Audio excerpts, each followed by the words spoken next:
The Bailey Yard is the world's largest classification yard located in North Platte, Nebraska, serving over 130 trains and over 10,000 rail cars in a 24-hour window. This Union Pacific yard is a vital point of keeping America connected by rail from coast to coast. The yard is heavily patrolled by Union Pacific security, but for one weekend out of the year, the yard opens up to private bus tours during North Platte's Rail Days. This takes rail fans deep into the yard to learn about the inner workings of how this classification facility operates 24/7, 365 days a year. And we here at AronKings got a chance to climb aboard a bus for a tour this year, so virtually climb aboard with us as we tour Union Pacific's Bailey Yard. As we start our tour, we head to the east end of the yard to the eastbound departure tracks where all train cars are ready to head east. All that are needed are locomotives to be attached and the constants can officially depart. Further into the yard on the east side is what Union Pacific employees called the crack house. The crack house was a wheel inspection point where trains would pass through to make sure that no issues were found with any of its wheels. If there was indeed a crack or another issue found on the wheel or the axle on the car, it would be separated from the train and worked on immediately. Unfortunately, now the crack house is now officially closed. Now we head to the first of two humps that the Bailey Yard has. A rail hump is a classification system used to sort rail cars based on their next destination. The car gets pulled up the hump by, let's call it a conveyor system. Once they reach the top, the hump master pulls pins on the car so they can be separated. It can go one car, it could either be 1, 2, 3, or 4 cars going down together at once. Again, all based on where their next destination lies. By this point, every car has a track designated for it, as it slowly goes down a series of track.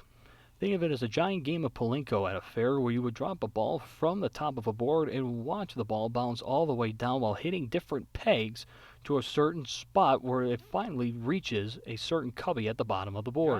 Like a game of Palinko at a fair, these rail cars are like a ball, and each track is a branch on the board sorting the cars and getting them to their designated train. One track can be designated for Kansas City, one track can be designated for Omaha, one can be designated for St. Louis. This process changes every single day at Bailey Yard. When the cars come down, they are braked by a state-of-the-art system. More on that in a few.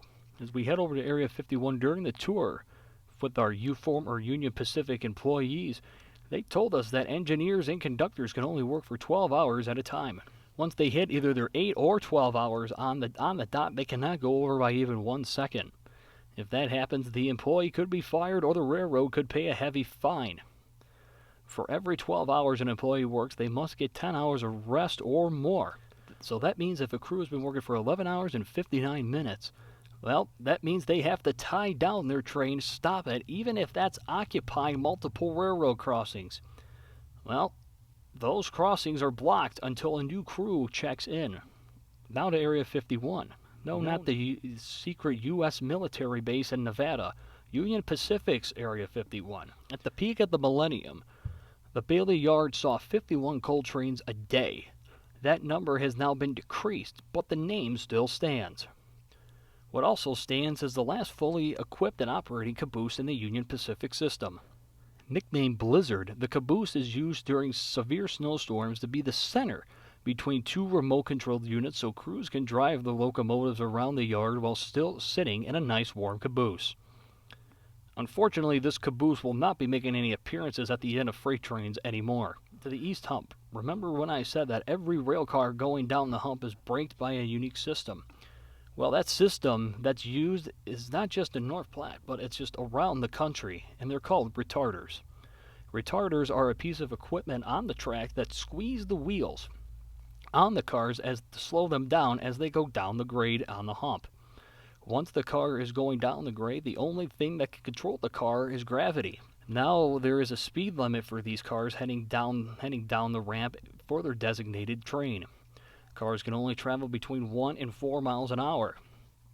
Anything over that can result in significant damage to the cars and the contents it has inside and the cars that it slams into.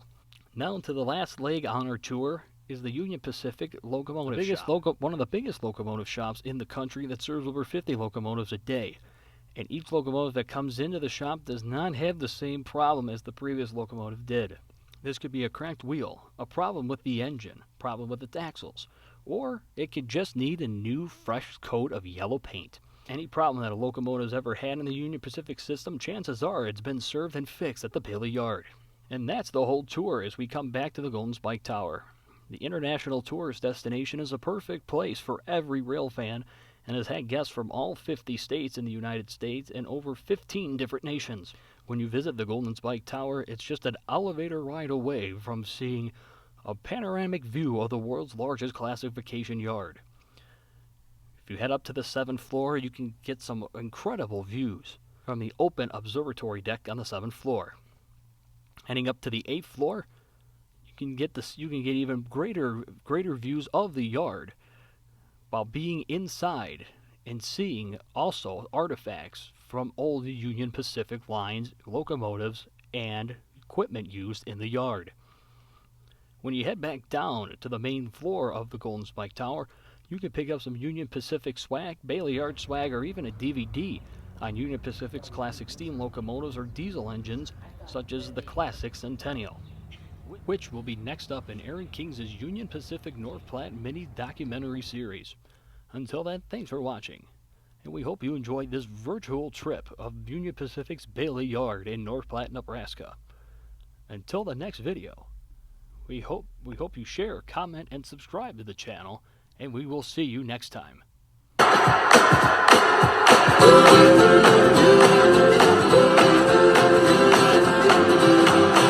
We're a great big rolling railroad, one that everybody knows.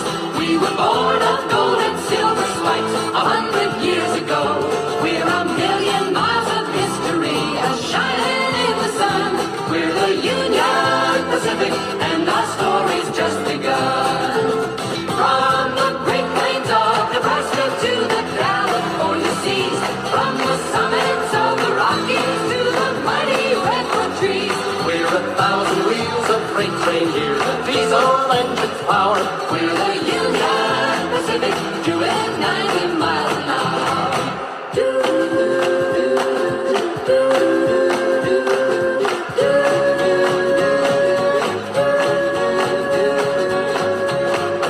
Bound from Omaha to Portland through Cheyenne and Laramie, we're heading west for Boise on the main line to the sea. Across the Platts at Salt Lake City, on to Vegas and LA. We're the Union Pacific, and we've got the right of way. From the green fields of the prairies to the blue Pacific shore, we deliver your great cargo and come rolling home for more. On the backbone of our nation, you can see us make the climb. We're the Union Pacific, and we're gonna be on time. From the green fields of the prairies to the blue Pacific shore, we deliver your great cargo and